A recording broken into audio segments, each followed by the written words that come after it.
Yan, good morning mga katanpuluts.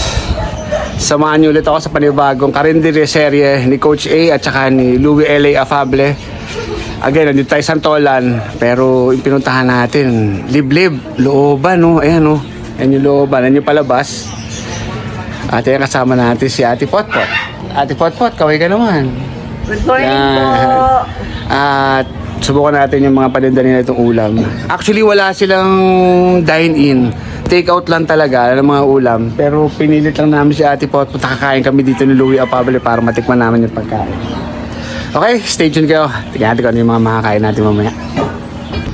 Yung asado to, Ate Potpot, no? Opo. Asadong baboy. Ito adobo. Ito, barbecue. Chicken and barbecue sauce. Ginagoongan. Evangelista lang At po. adobong baboy. Yan si Ate Potpot. Alright. Yun, tikman natin yung luto ni Ate Potpot. Adobo, Bakit yan? Ang liliit. tsaka asado. Isa natin sa asado. God. Highly recommended po ito na kumpare ko si Ryan Reyes at taga dito sa Santolan mismo. Tinawagan pa niya ako para sabihin na dito kami kumain. Dito kami bumili. Asado, tikman natin.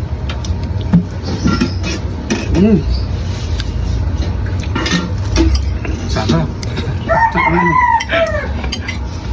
Sinero din po ako pero masarap po talaga. Adobo.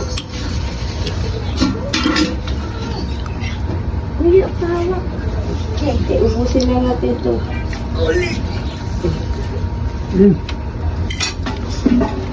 Ito hindi ko masin na adobo eh. Yung maasim siya na maalas. Lagi sa akin, palapakala yung adobo ko.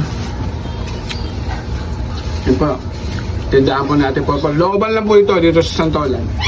Pero, Thank you. ang sarap po. Sobrang sarap. Salamat. Yun mga tanggos, nag-take out tayo. Salamat Ate Potpot sa pagpayag mo na kumain kami dito kahit hindi ganun rin makalala mo kayong dine-in. Wala po talaga. Sama pa natin, Louie L.A. Afable.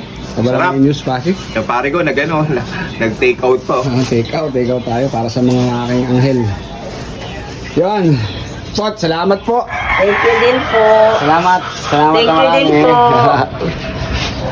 Yun, maraming salamat sa pagnood. Ito po sa Coach RV ng Coach ATV. Pumabati sa inyo. Magandang araw. God bless you all and peace out.